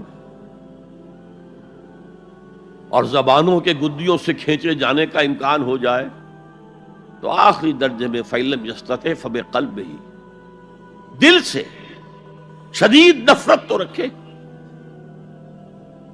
راتوں کی نیندیں حرام تو ہوں، سوچے تو صحیح کیا ہو رہا ہے. وہ جو حضرت ابو بکر رضی اللہ تعالیٰ عنہ نے فرمایا تھا جب مانعین زکوٰۃ کا فتنہ کھڑا ہوا ہے اور آپ نے فیصلہ کیا کہ ان کے خلاف قتال کیا جائے گا، جنگ کی جائے گی، تو حضرت عمر نے بھی مشورہ دیا کہ نہیں، خدا کے لیے تیسرا محاذ نہ کھولیے. مسلمانوں کے دل مجروح ہے، مورال ڈاؤن ہے حضور کے انتقال کی وجہ سے. اب ایک محاذ تو حضور کی زندگی میں کھل گیا تھا، سلطنت روما کے ساتھ ٹکراؤ، غزوہ موتا، پھر اس کے بعد وہ غزوہ کے جس کو کہا گیا ہے عسر والا، بھوک والا، تبوک. اور تیسرا لشکر تیار تھا حضرت اسامہ کی سرکردگی میں کہ حضور کا انتقال ہو گیا. اب حضرت ابو بکر نے فوراً روانہ کر دیا. حالانکہ کچھ صحابہ کی رائے تھی کہ آپ اس کو لشکر کو نہ بھیجیں، اس وقت صورتحال خراب ہے. کاؤنٹر ریولوشنری موومنٹ جیسے میں نے کل کہا تھا اٹھ سکتی ہے، اور ہماری ساری طاقت ہمارے پاس ہونی چاہیے تاکہ ان کاؤنٹر ریولوشنری موومنٹس کو کچلا جا سکے. حضرت ابو بکر نے فرمایا جو لشکر حضور نے تیار کیا تھا میں اسے نہیں روک سکتا. اب حضرت عمر نے ان سے کہا اب تیسرا محاذ تو نہ کھولیے. دوسرا محاذ جو جھوٹے نبی تھے ان کے خلاف تو جہاد کرنا ہی کرنا تھا، وہ تو سری ارتداد ہے، مرتد ہو چکے ہیں. یہ تیسرا جو ہے یہ تو صرف زکوٰۃ دینے سے انکار ہے نا، اور وہ بھی اس وقت شکل یہ تھی کہ ہم زکوٰۃ آپ کو نہیں دیں گے، ہم زکوٰۃ کا نظام خود اپنا رکھیں گے، اپنے امیروں سے لیں گے، اپنے غریبوں کو دے دیں گے، مرکزی حکومت کو نہیں دیں گے. اس پر حضرت ابو بکر نے کہا کہ اگر یہ حضور کے زمانے میں زکوٰۃ کے اونٹ کے ساتھ اس اونٹ کو باندھنے والی رسی بھی دیتے تھے، اور اب اگر یہ کہیں گے کہ اونٹ تو لے جاؤ رسی نہیں دیں گے ہم، تب بھی میں قتال کروں گا. اور اس وقت جو جملہ کہا ہے ایبدل الدین وانا حی، کیا دین میں تغیر کیا جائے گا جبکہ میں ابھی زندہ ہوں؟ میرے جیتے جی یہ کام نہیں ہو سکتا. ہمیں کبھی احساس ہے ہم زندہ ہیں، عیش بھی کرتے ہیں، اچھے سے اچھا کھاتے ہیں، اچھے سے اچھا پہنتے ہیں، دین کس حال میں ہے، کہاں ہے؟ پاؤں تلے کجلا جا رہا ہے، استہزاء ہو رہا ہے، تمسخر کیا جا رہا ہے. اور یہ نہ سمجھیے کہ میں کوئی ہندوستان کی بات کر رہا ہوں، نہیں، تمام مسلمان ملکوں میں یہی حال ہے. ہر جگہ پر کہیں بھی صحیح اسلامی حکومت قائم نہیں، اسلامی نظام قائم نہیں. بعض جگہوں پر تھوڑے سے احکام شریعت نافذ ہیں، ان کی اپنی برکات ہے، لیکن نظام تو اسلامی نہیں ہے. دولت کی تقسیم کا نظام اسلامی نہیں ہے، سیاسی نظام اسلامی نہیں ہے. اس اعتبار سے ہمارے اندر شدید نفرت تو ہو. اگر یہ نفرت بھی نہیں ہے، اگر بے چینی بھی نہیں ہے، کوئی کڑھن بھی نہیں ہے، فرمایا ذالک اضعف الایمان، یہ ایمان کا کمزور ترین درجہ ہے۔ کیا مانی؟ اس کے بعد پھر ایمان نہیں ہے، نفرت۔ دوسری حدیث سنیے، یہ حضرت عبداللہ ابن مسعود سے ہے رضی اللہ تعالی عنہ، یہ بھی مسلم شریف کی روایت ہے۔ حضور فرماتے ہیں ما بعث اللہ من نبی فی امتہ قبلی الا کان لہ حواریون و اصحاب، اللہ نے مجھ سے پہلے کسی بھی امت میں کسی نبی کو نہیں بھیجا مگر اس کے کچھ نہ کچھ حواری، کچھ نہ کچھ اصحاب تو ہوتے تھے نا، 2 ہوں، 4 ہوں، 10 ہوں، 12 ہوں۔ حضرت عیسیٰ کے حواری 12 تھے، ایمان لانے والے کل کہتے ہیں 72 تھے، بہرحال کچھ نہ کچھ ساتھی، حواریون و اصحاب یاخذون بسنتہ ویقتدون بامرہ، وہ کیا کرتے تھے؟ وہ حواری اور صحابہ اپنے نبی کی سنت کو مضبوطی سے پکڑ لیتے تھے اور انہی کے احکام کی پیروی کرتے تھے۔ یقتدون بامرہ، اقتداء کرتے تھے، پیروی کرتے تھے۔ ثم انہا تخلف من بعدہم خلوف، پھر ہمیشہ ایسا ہوا ہے کہ بعد میں کچھ ایسے ناخلف اٹھے، یفعلون یقولون ما لا یفعلون وَيَفْعَلُونَ مَا لَا يُؤْمَرُونَ، کہ وہ کہتے وہ تھے جو کرتے نہیں تھے اور کرتے وہ تھے جس کا حکم ہی نہیں ہوا۔ عرس منائے جا رہے ہیں، یہ کوئی اللہ کے رسول کا حکم ہے؟ کیا رسول کے صحابہ کا عمل ہے؟ کیا حضور کا عرس منایا گیا؟ عید میلاد النبی ایک نئی عید ہو گئی ہے، کیا اس کا حکم دیا محمد رسول اللہ نے؟ یفعلون ما لا یؤمرون، وہ اپنی ہی ایجاد کردہ روایات ہیں، اپنی ہی ایجاد کردہ بدعات ہیں، اپنی ہی ایجاد کردہ رسومات ہیں، ان پر لگے ہوئے ہیں اور دعوے کرتے ہیں اللہ سے محبت، رسول کے عشق کے، جبکہ ان کے عمل میں نہ اللہ کی اطاعت ہے نہ رسول کا اتباع ہے۔ اب جب ایسی صورت پیدا ہو جائے تو کیا کریں؟ فمن جاہدہم بیدہ فہو مومن، تو جو مسلمان بھی ان کے خلاف جہاد کرے گا اپنے ہاتھ سے، اپنی طاقت سے، وہ مومن ہوگا۔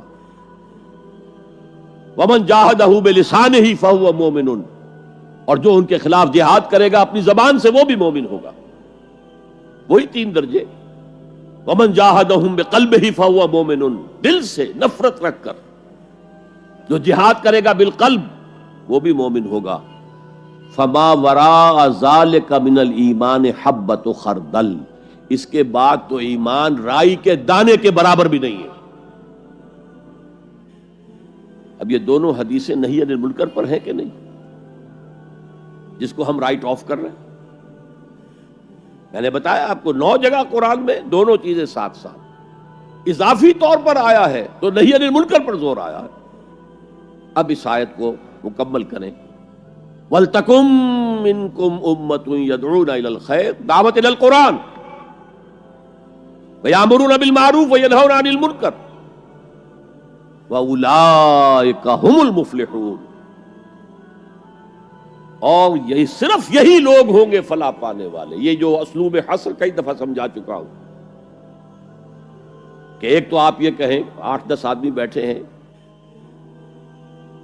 زید عالم ہے، تو اس سے دوسروں کے عالم ہونے کی نفی نہیں ہوتی، دوسرے بھی ہو سکتے ہیں، اور کہیں زید ہی عالم ہے تو بقیہ سے نفی ہو گئی۔ اب صرف زید عالم ہے، باقی عالم نہیں ہے۔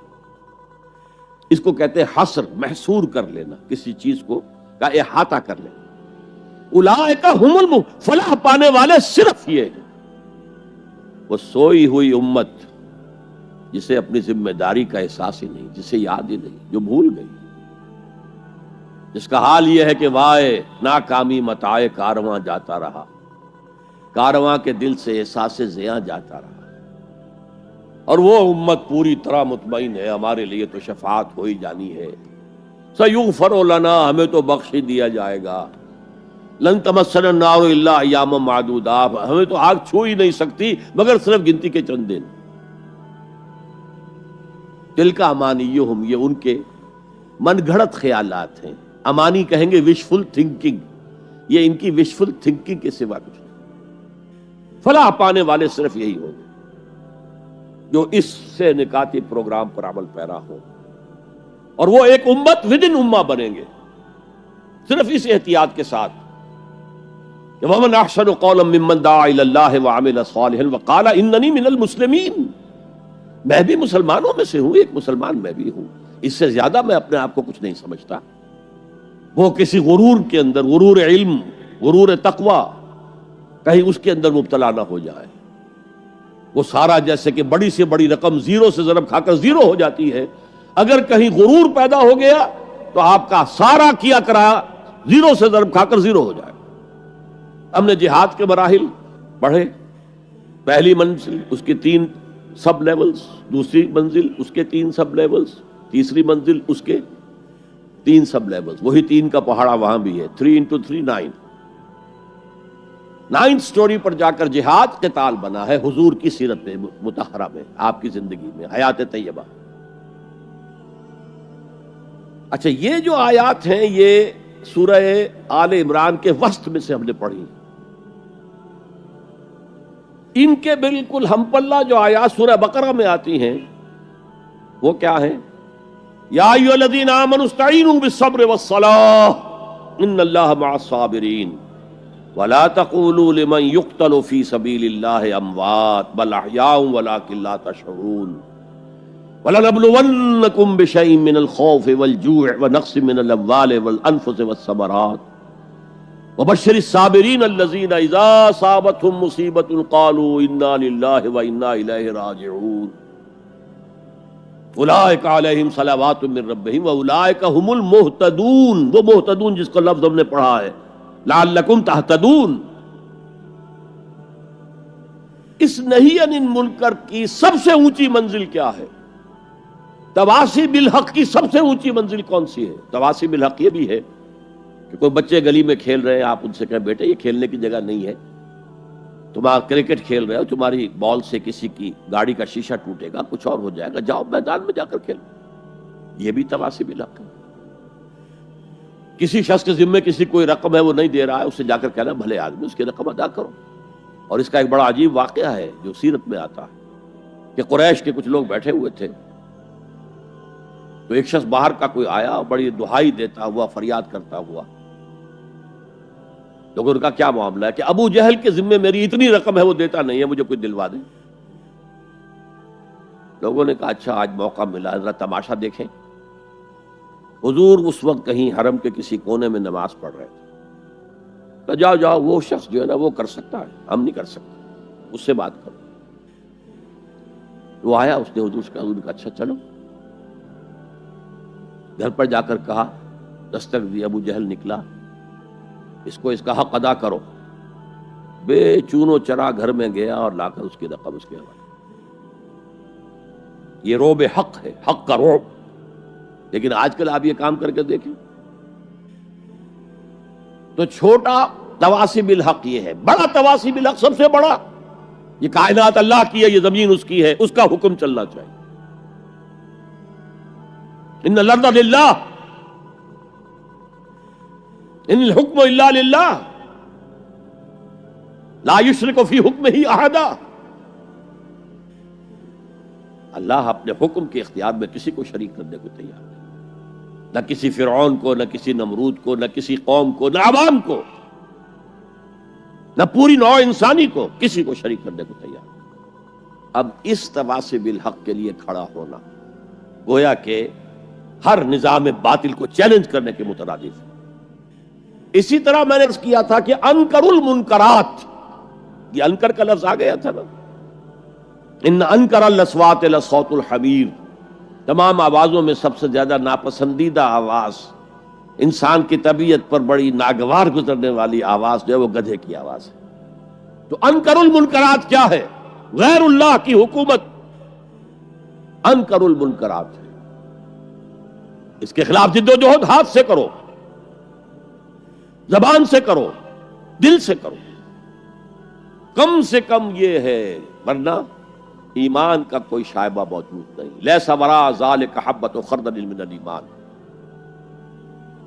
اس لیول کے لیے پھر لازمی ضرورت ہے ایک جماعت، ڈسپلن جماعت، دیکھیے وہ جو 3 لیول ہم نے پڑھے تھے، پہلے لیول پر کوئی اجتماعیت ضروری نہیں ہے، اپنے نفس کے خلاف آپ خود ہی جنگ کر سکتے ہیں، میں آپ کے نفس سے کشتی نہیں لڑ سکتا، آپ میرے نفس کو زیر نہیں کر سکتے، وہ خالص انفرادی معاملہ ہے۔ اگرچہ کونوا مع الصادقین، اگر کچھ ایسے لوگوں کو ساتھ رہیں گے تو آسانی ہو جائے گی۔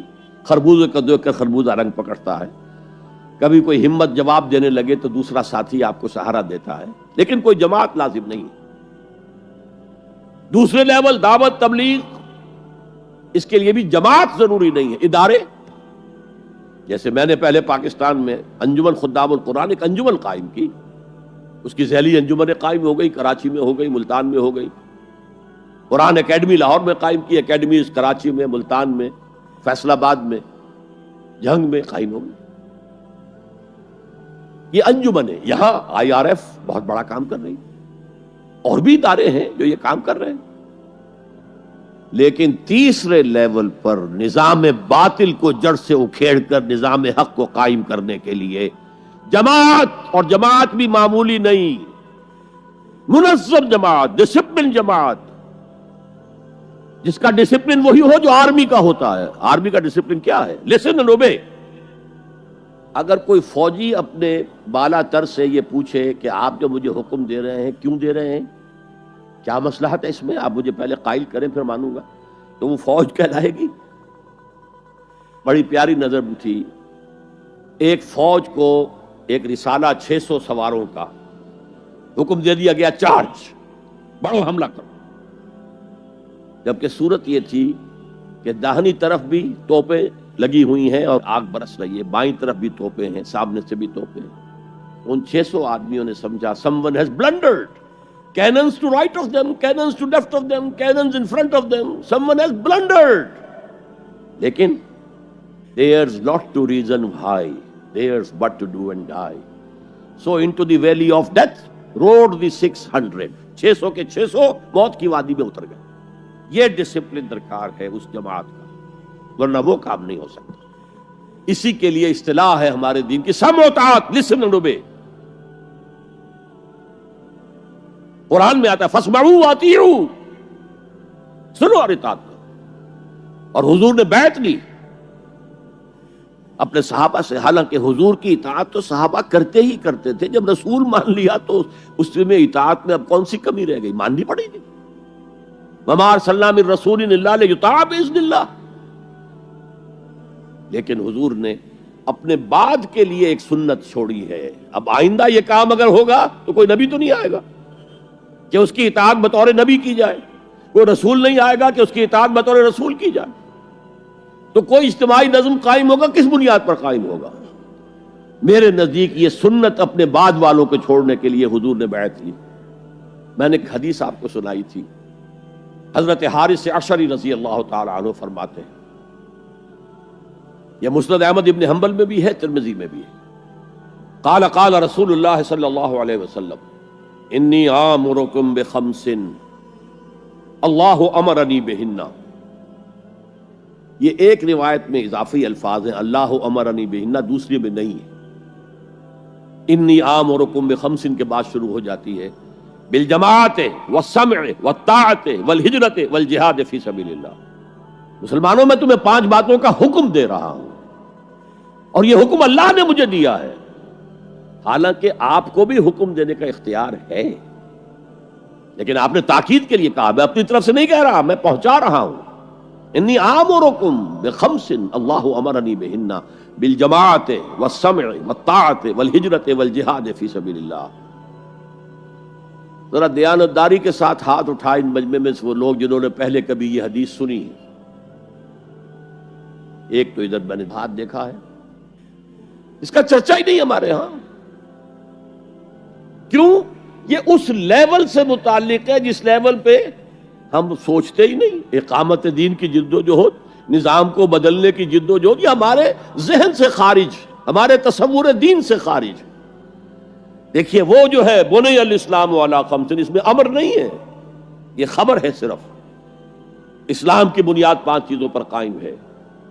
شہادت اللہ الہ الا اللہ وان محمد رسول اللہ و اقام الصلاۃ و ایتاء الزکوٰۃ و صوم رمضان و حج البیت من استطاع الیہ سبیلا. یہ حدیث کس کو نہیں معلوم؟ متن یاد نہ ہو یہ بات دوسری ہے، کس کو نہیں معلوم 5 ارکان اسلام حضور نے بتائے ہیں؟ حالانکہ وہاں یہ ہے میں تمہیں حکم دے رہا ہوں، اور چرچا ہی نہیں ہے ہمارے یہاں.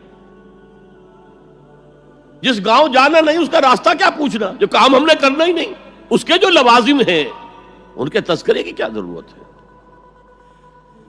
یہ ہے ہمارا اس وقت کا عام مسلمانوں کا تصور. زیادہ سے زیادہ یہ کہ دین کو پھیلاؤ، پہنچاؤ، کتابوں سے، رسالوں سے، ویڈیو سے، آڈیو سے، مواعظ سے، درس قرآن سے، ترجمہ قرآن سے.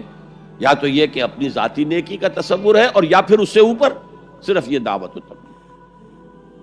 اس سے اوپر کی تیسری منزل جسے اقامت دین کہا جائے، جو خصوصی الفاظ حضور کے لیے 3 مرتبہ قرآن میں آئے، هو الذی ارسل رسولہ بالہدی ودین الحق لیظہرہ علی الدین کلہ. کسی اور نبی کے لیے 1 دفعہ بھی نہیں آئے، حضور کے لیے 3 دفعہ آئے. سورہ توبہ، سورہ فتح، سورہ صف. یہ چونکہ چیز ہمارے ذہنوں سے نکل گئی ہے، لہذا اس کے جو متعلقات ہیں اس کی طرف بھی توجہ نہیں ہے. سیدھی سی بات ہے، منطقی بات ہے.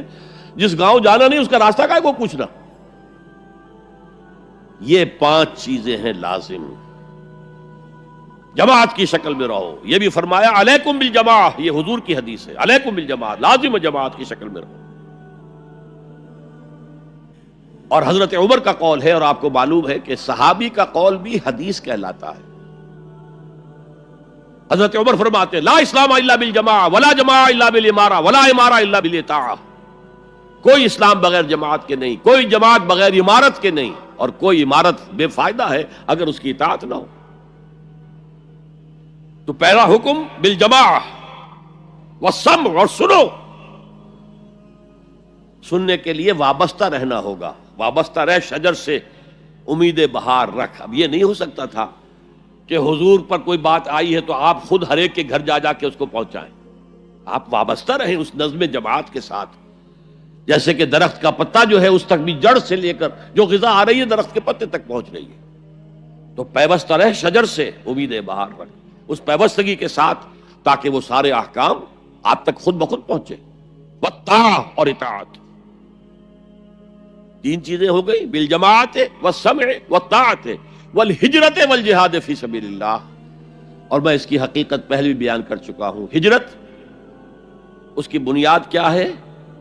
حضور سے پوچھا گیا ای الہجرت افضل یا رسول اللہ، اے اللہ کے رسول سب سے اعلیٰ اور سب سے افضل ہجرت کون سی ہے؟ فرمایا ان تہجر ما کرہ ربک، ہر اس چیز کو چھوڑ دو جو تمہارے رب کو پسند نہیں ہے. آج اپنے گریبان میں جھانکیے، جو چیز زندگی میں غلط ہے شریعت کی روح سے طے کیجئے کہ اب نہیں ہوگی، اب ختم کر دوں گا. ہجرت شروع ہو گئی آپ کی.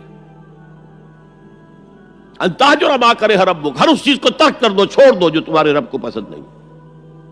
اور آخری ہجرت تو آئے گی وہ اقامت دین کے آخری مرحلے میں، جب اقدام ہوگا، جب نظام کو چیلنج کیا جائے گا.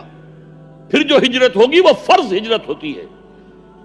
مدینے کی ہجرت فرض تھی، ہجرت حبشہ فرض نہیں تھی. وہ تو جن لوگوں کی ہمت جواب دے رہی تھی اور جو پرسیکیوشن ہو رہی تھی اور جو تشدد ہو رہا تھا اس کو برداشت نہیں کر پا رہے تھے، انہیں اجازت دے دی گئی کہ ٹھیک ہے چلے جاؤ، حبشہ کی طرف ہجرت کر جاؤ. مدینے کی ہجرت فرض تھی. اگر کوئی ہجرت نہیں کر رہا، ما لکم من ولایتہم من شیء حتی یہاجروا، تو اے مسلمانوں تمہارا ان سے کوئی تعلق نہیں ہے جب تک کہ وہ ہجرت نہ کرے. بلکہ سورہ نساء میں اس کو بھی ایک طرح کا نفاق قرار دیا گیا. تو وہ ہجرت بڑی ہجرت ہے، گھر بار چھوڑ کر.